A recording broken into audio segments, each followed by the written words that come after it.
Good morning, students. Today in Social Science and History, we'll take up a lesson, the French Revolution. Now, the French Revolution broke out on 14th July 1789. We very often talk about ideas like liberty, equality, and freedom, and this is what people all over the world rather enjoy. But it all has a history.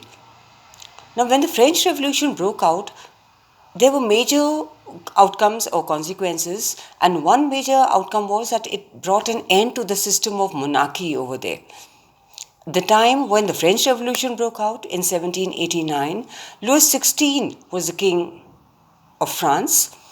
There was so much of discontentment among the people, and this dissatisfaction, this discontentment kept on increasing as time went by. And there were various reasons for this. The society was based on privileges. It gave way to a new system of governance. People were not happy with the way things were going on in their country. The Declaration of the Rights of Man during the Revolution also announced the coming of a new time. It was a revolutionary document of the time. So, when we talk of ideas of equality, freedom, and the rights of the people, that is all the outcome of this revolution. And as a result, in many other countries also there were anti-colonial movements, like India was one of them, China, Africa, and various other countries. So to begin with, in France, in 1774, Louis XVI, who was just 20 years old at that time, he became the King of France. It was ruled by the Bourbon family, and Louis XVI, who became the next ruler. And he got married to an Austrian princess, Mary Antoinette.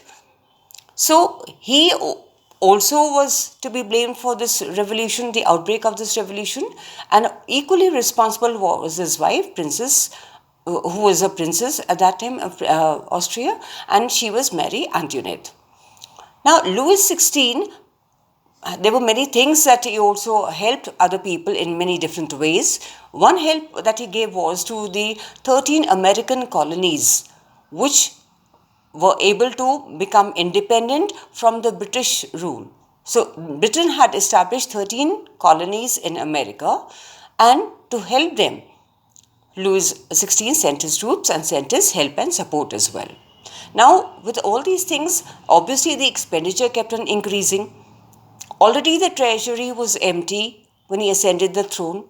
The debts kept on increasing, and 2 billion livres, that is the currency that was used at that time, was okay. So the debts increased tremendously. Now, in order to fulfill the demand for money, there were more taxes. Taxes already were being imposed on the people, and taxes were increased to maintain the army, to maintain the court, and so on and so forth. So all the expenditure that had to be incurred, it all came from the taxes that was levied on the people. So the treasury was empty. So there were various reasons responsible for this outbreak of the revolution on 14th of July 1789. Now, the first important thing that we need to understand is that how was the society, that is the division of the society in the late 18th century, it was divided into 3 estates. Estates meaning 3 groups rather. So first estate was the clergy, second estate was the nobility, and the third estate was the rest of the population that comprised 90%. Whereas first and second estate were very small in number. So this is one major reason, one major cause of the revolution that broke out. So first estate, if we take up, the first estate, it was a group of persons invested with special functions in the church. That means the churchmen, church duties and all that were given to them. They enjoyed many privileges on account of their birth, and there was also exemption from taxes. In fact, they levied a tax called tithe, which was imposed on peasants, which meant that 1/10 of agricultural produce was to be given to them. So this is the first estate. That means that they enjoyed many privileges, many advantages on account of their birth, and also levied taxes on the other people, also on the agriculturalists as well. So 1/10 of the produce was to be given to them in the form of a tax that was known as tithe. Now, the second estate in the society was, it consisted of the rich people. It consisted of the people in the higher society, the aristocrats. Now, this aristocrats would mean that it was the titles that they had or the offices that they held was on account of their birth. It was not on account of the ability, but it was because it was hereditary. And they also, like the first estate, they also enjoyed many privileges because of their birth, on account of the birth, because they were born in such aristocratic families. They were exempted from the taxes. In fact, along with the tax exemption that they had, they also enjoyed feudal privileges. That is, the dues that were extracted from the peasants.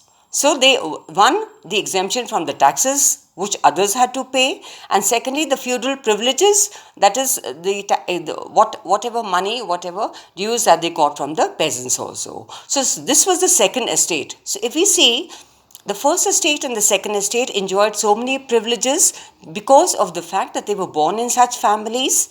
But we come to the third estate now. Now, the maximum number of people formed the third estate. That is, 90% of the population was of the third estate. Now, in this, we had various businessmen, we had merchants, we had court officials, lawyers, peasants, landless laborers and all together that formed the third estate. For them, there were no privileges. They did not have any privileges like the people of the first and the second estate enjoyed. In fact, they had to pay direct tax also, that was called as a tail, to state. Indirect taxes also had to be paid on things of daily consumption, like goods like salt, tobacco, and so on and so forth. So what we see is that the society was divided into three parts, into three groups, known as the first estate, second estate, and the third estate. If we take it diagrammatically, we will see that diagrammatically we would be able to understand a little better. That is, the society during the late 18th century, the society of the estates was also part of the feudal system. And this was, that is, the society was divided into three groups, into three estates: the first estate, the second estate, and the third estate. Now, the first estate comprised clergy, that is, the people who had performed church duties, engaged in the church services and all that. And this group of people, or this estate, enjoyed many privileges on account of their position that they held in the society. So obviously they were privileged people. The second estate comprised nobility, that means the nobles, the aristocrats, because of the birth, because they were born in aristocratic families, because they were born in rich families. Therefore, they enjoyed all the privileges in the sense that that it was a position or titles that they held on account of their birth. So they enjoyed privileges because of their birth, and besides the privileges that they enjoyed, that they did not have to pay the taxes and all, they also had feudal privileges. That means what the money, the produce of the agriculturalists, from the farmers also they were extracting money. So this was the second estate. And the third estate, of course, was a mixed population, 90% of the population that we talked about earlier, and 90% of the population that comprised big businessmen were also there, merchants were there, lawyers were there, court officials were there, and many other people. Then we also had peasants and artisans engaged in different work. Then we had small peasants, landless laborers also, who had no land at all. Now, these peasants, the work that they provided services to the lords, that is, they worked on the fields of their lords. They also served in the army as well, in building work and all. So all that work was taken care of by these small peasants or by these landless laborers. So if we see that it was very important to understand that how the division of the society was there on the basis there were three groups basically: the first estate, second estate, and the third estate.